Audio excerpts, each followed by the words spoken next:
Assalomu alaykum hurmatli o'quvchilar. 7-biletimizni test savollarini ko'rib chiqamiz. Demak, birinchi savolimiz chorrahani ikkinchi bo'lib kesib o'tadi. Demak, bu yerda teng ahamiyatli chorraha. Qizil avtomobil o'ng qo'li bo'sh. Demak, chorrahaga kirib ko'k avtomobilni o'tkazib yuborishni to'xtaydi. Bu paytda yashilning o'ng qo'li bo'sh edi. Demak, birinchi kesib o'tadi yashil, ikkinchi ko'k avtomobil. Qaysi transport vositalarining haydovchilari qoidani buzib to'xtadi? Demak, bu yerda aholi punktlardan tashqari yo'llarda qatnov qismiga chiqib to'xtash mumkin emas. Demak, A bilan B noto'g'ri to'xtayapti.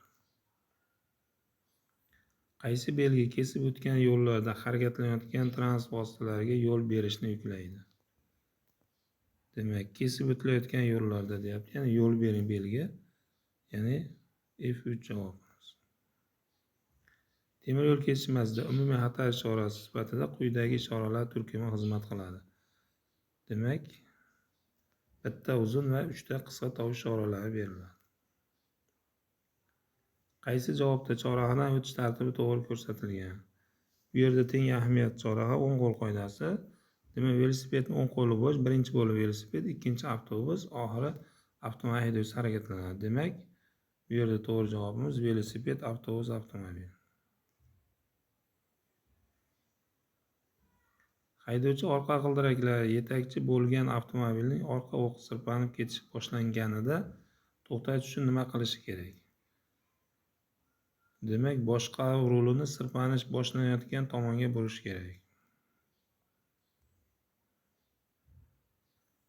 Ko'rsatilgan holatda o'zib o'tishga ruxsat etiladimi? Ruxsat etiladi. Chunki temir yo'l kesishmasidan keyin o'zib ketishga va quvib o'tishga ham ruxsat etiladi. Haydovchi aholi punktlaridan tashqaridagi yo'lda quvib o'tilayotgan haydovchining e'tiborini jalb etish uchun fara chiroqlarini o'chirib yoqish va tovush ishorasini berish qo'llab to'g'ri qildimi? Demak, aholi punktlaridan tashqaridagi yo'lda deyapti. Demak, F2 javob to'g'ri degan javobni olamiz. Shikastlangan kishining umri suyagi singanda nima qilish kerak? Demak, paxta yoki bint to'g'ramasini qo'l sohasiga qo'yib, tirsagidan bukilgan qo'lini gavdasiga qo'shib bint bilan bog'lash. Yengil avtomobilda tumaga qarshi faralarning nechtasini o'rnatishga ruxsat etiladi? Ikkitasiga ruxsat etiladi. Sonning yumshoq to'qimalari lat yeganda birinchi tibbiy yordam qanday ko'rsatiladi? Demak, lat yegan joyini qattiq bog'lash, 15-20 daqiqagacha muz solingan xalta qo'yish, oyoqni yuqori ko'tarish, tinch qo'yish.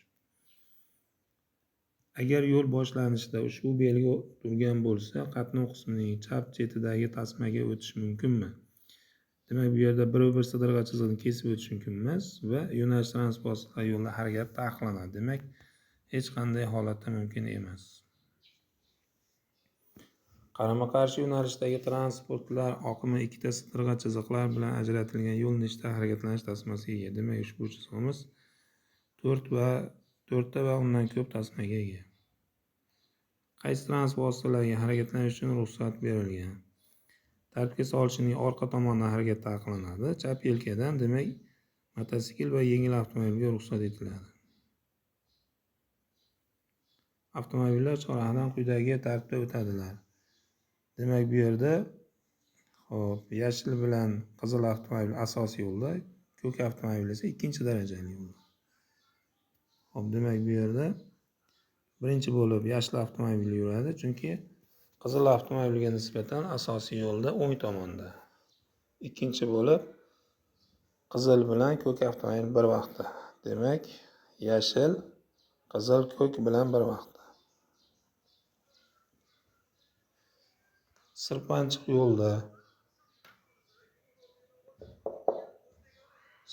yo'lda orqa yetakchi avtomobil uchun tormozlashning qaysi usuli xavfsiz to'xtashni ta'minlaydi? Ulagichni uzmasdan tormoz tepkisini ko'plab marta uzuk bosish va qo'yib yuborish. Transport vositasining bitta o'qiga har xil naqshli shinalar o'rnatishga ruxsat etiladimi? Ya'ni bitta o'qqa har xil naqshli shinalar o'rnatish mumkin emas, taqiqlanadi. Quvib o'tishda faralarning uzoqni yorituvchi chiroqlardan ogohlantiruvchi ishora sifatida foydalanish mumkinmi? mumkin agar bu boshqa haydovchilarning ko'zini qamashtirmasa, shu jumladan orqani ko'rish ko'zgusi orqali ham. Shatakka olish taqiqlanadi. Yon kajavasi yo'q mototsikllar. Quyidagi qaysi belgilar ogohlantiruvchi belgilar jumlasiga kiradi? E'tibor bersak, bu yerda barcha belgilar ogohlantiruvchi belgilar. Demak, to'g'ri javobimiz hammasi.